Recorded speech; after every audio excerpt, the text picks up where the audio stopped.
ఒకప్పుడు ఉప్పొంగిన నదుల్లో ఇప్పుడు అడుగున రాళ్లు కనిపిస్తున్నాయి. నిండుగా కనిపించిన సరస్సులు తీరాలకు దూరంగా జరుగుతున్నాయి. పచ్చని పొలాల్లో నేల నెర్రలు చాస్తోంది. ఐరోపాలోని కొన్ని ప్రాంతాలను వెంటాడుతున్న కరువు ఇప్పుడు ప్రకృతి సమస్యను దాటి ఆర్థిక వ్యవస్థకు సవాల్ విసురుతోంది. రైన్, డాన్యూబ్, పో వంటి నదుల్లో నీటి ప్రవాహం తగ్గితే ఓడల సరుకు తగ్గుతుంది, రవాణా వ్యయం పెరుగుతుంది. రిజర్వాయర్లు అడుగంటితే విద్యుత్ ఉత్పత్తిపై ప్రభావం పడుతుంది. పొలాలకు నీరు అందకపోతే ఆహారోత్పత్తి దెబ్బతింటుంది. కొన్ని చోట్ల తాగునీటి వినియోగంపై కూడా నియంత్రణలు తప్పడం లేదు. మరోవైపు నీరు వెనక్కి తగ్గడంతో శతాబ్దాలుగా అడుగున తాగిన చరిత్ర కూడా బయటపడుతోంది. యూరప్కు అసలు ఏమవుతోంది? ఇది కేవలం వర్షాభావమేనా, లేక మారుతున్న వాతావరణంలో కనిపిస్తున్న వాటర్ వార్నింగా? ఐరోపా నీటి సంక్షోభంపై స్పెషల్ స్టోరీ.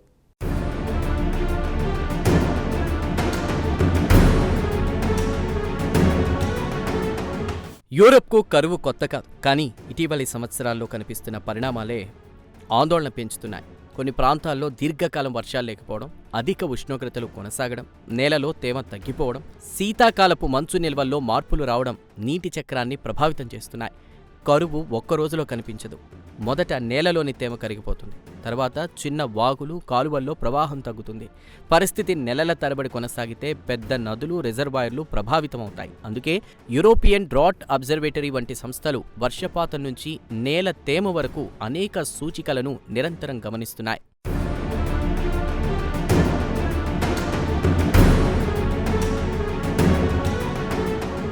యూరప్లో నది అంటే కేవలం నీటి ప్రవాహం కాదు, అది ఒక భారీ రవాణా నెట్వర్క్. రైన్, డాన్యూబ్, పో వంటి నదుల మీదుగా బొగ్గు, ఇంధనం, రసాయనాలు, ఆహార ధాన్యాలు, పారిశ్రామిక ముడి సరుకులు తరలుతుంటాయి. కానీ నీటి మట్టం పడిపోతే భారీ నౌకలు పూర్తి సామర్థ్యంతో సరుకును తీసుకువెళ్లలేవు. బరువు తగ్గించాలి, లేక ఎక్కువ ట్రిప్పులు నడపాలి. దీంతో టన్ను సరుకు రవాణా ఖర్చు పెరుగుతుంది. అక్కడితో కథ ముగియదు. అదనపు లాజిస్టిక్స్ వ్యయం పరిశ్రమల ఉత్పత్తి ఖర్చును పెంచి చివరకు వస్తువుల ధరల రూపంలో వినియోగదారుడి జేబుపైన ప్రభావం చూపే అవకాశం ఉంటుంది.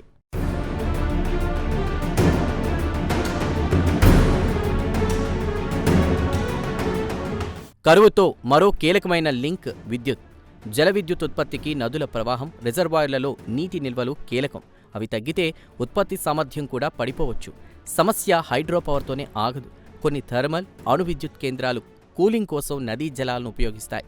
నదిలో ప్రవాహం తగ్గినా, నీటి ఉష్ణోగ్రత పరిమితికి మించి పెరిగినా ప్లాంట్ల నిర్వహణలో పరిమితులెదురయ్యే అవకాశం ఉంటుంది. ముఖ్యంగా ఎయిర్ కండిషనింగ్ కారణంగా వేసవిలో విద్యుత్ డిమాండ్ పెరిగే సమయంలోనే ఉత్పత్తిపై ఒత్తిడి పడితే ఎనర్జీ మేనేజ్మెంట్ ప్రభుత్వాలకు మరింత సంక్లిష్టంగా మారుతుంది.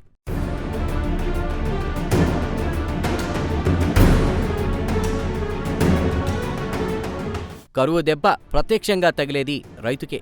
నేలలో తేమ తగ్గితే మొక్కల ఎదుగుదల మందగిస్తుంది. ఎండ తీవ్రత పెరిగిన కొద్దీ పంటలకు ఎక్కువ నీరు అవసరమవుతుంది. కానీ అదే సమయంలో జలాశయాల్లో నిల్వలు తగ్గిపోతే నీటిపారుదలకు ఎంత నీరు కేటాయించాలన్న సమస్య మొదలవుతుంది. ప్రాంతాన్ని బట్టి మొక్కజొన్న, గోధుమ, ప్రొద్దుతిరుగుడు, పండ్లు, కూరగాయల ఉత్పత్తిపై ప్రభావం పడవచ్చు.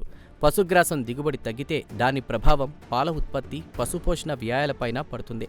అంటే పొలంలో మొదలయ్యే నీటి కొరత ఫుడ్ సప్లై చైన్ మొత్తంలో ప్రకంపనలు సృష్టించే ప్రమాదం ఉంటుంది.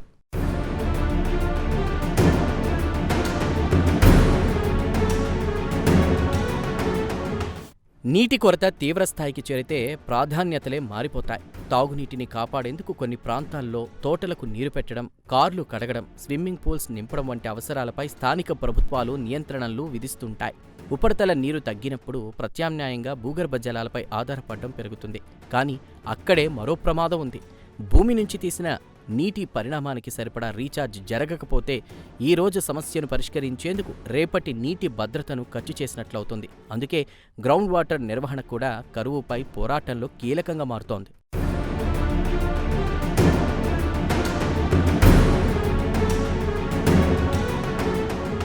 ఎండిపోతున్న నదులు మరో అసాధారణ దృశ్యాన్ని బయటపెడుతున్నాయి. సాధారణంగా నీటి అడుగున కనిపించకుండా ఉండే పాత నౌకల శకలాలు, నిర్మాణాల అవశేషాలు, గతంలో మునిగిపోయిన ప్రాంతాల ఆనవాళ్లు కొన్ని చోట్ల నీటి మట్టం భారీగా తగ్గినప్పుడు బయటపడుతుంటాయి.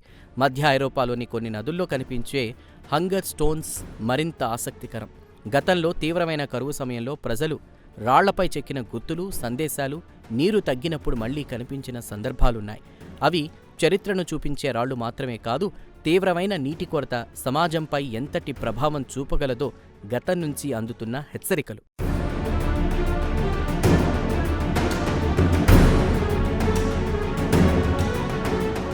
అయితే సోషల్ మీడియాలో కనిపించే ప్రతి ఎండిపోయిన నదీ దృశ్యాన్ని చూసి యూరప్ మొత్తం నీరు లేక అల్లాడుతోందని నిర్ధారించడం సరికాదు. ఖండంలోని వాతావరణ పరిస్థితుల్లో భారీ ప్రాంతీయ వ్యత్యాసాలుంటాయి. ఒక నదీ పరివాహక ప్రాంతంలో తీవ్ర వర్షాభావం ఉంటే అదే సమయంలో మరో ప్రాంతంలో సాధారణ వర్షాలు లేదా అధిక వర్షపాతం కూడా ఉండవచ్చు. కరువు తీవ్రత, వ్యవధి కూడా ప్రాంతానికో విధంగా ఉంటుంది. అందుకే వర్షపాతం, నేల తేమ, నదీ ప్రవాహాలు, వృక్ష సంపద వంటి శాస్త్రీయ సూచికల ఆధారంగానే పరిస్థితిని అంచనా వేయాలి. కానీ దీర్ఘకాలిక నీటి భద్రత యూరప్ ముందున్న కీలక సవాళ్లలో ఒకటిగా మారుతోందన్న సంకేతాలు మాత్రం స్పష్టంగా కనిపిస్తున్నాయి.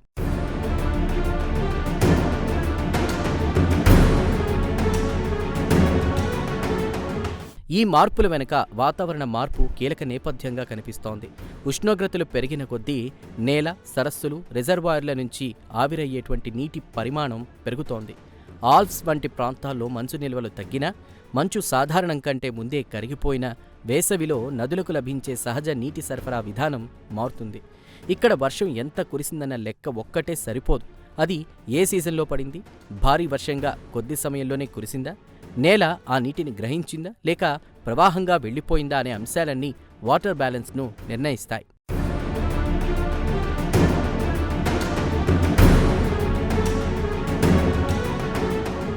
భవిష్యత్ పరిష్కారం ఆకాశం వైపు చూసి వర్షం కోసం ఎదురుచూడడంలో లేదు.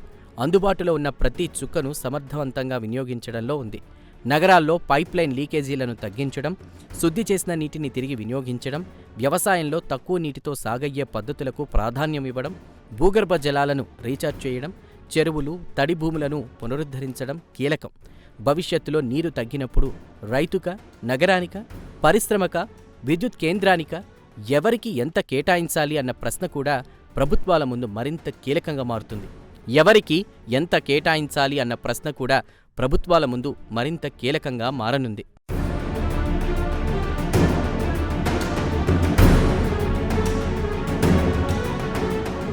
నది ఎండిపోతే తగ్గేది నీరు మాత్రమే కాదు, దానితో ముడిపడిన ఆర్థిక వ్యవస్థ కూడా ఒత్తిడికి గురవుతుంది.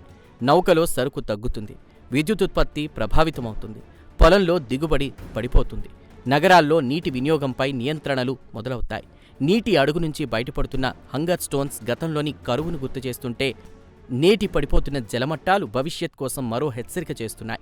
కరువును అప్పుడప్పుడు వచ్చే విపత్తుగా కాకుండా మారుతున్న వాతావరణానికి అనుగుణంగా ఎదుర్కోవాల్సిన దీర్ఘకాలిక సవాలుగా చూడాల్సిన సమయం ఐరోపాకొచ్చింది. వర్షం ఎప్పుడు వస్తుందన్నది మన చేతిలో లేకపోవచ్చు, కానీ పడిన నీటిని ఎంత తెలివిగా దాచుకుని, పంచుకుని వినియోగిస్తున్నామన్నది మాత్రం మానవ నిర్ణయాలపైనే ఆధారపడి ఉంటుంది.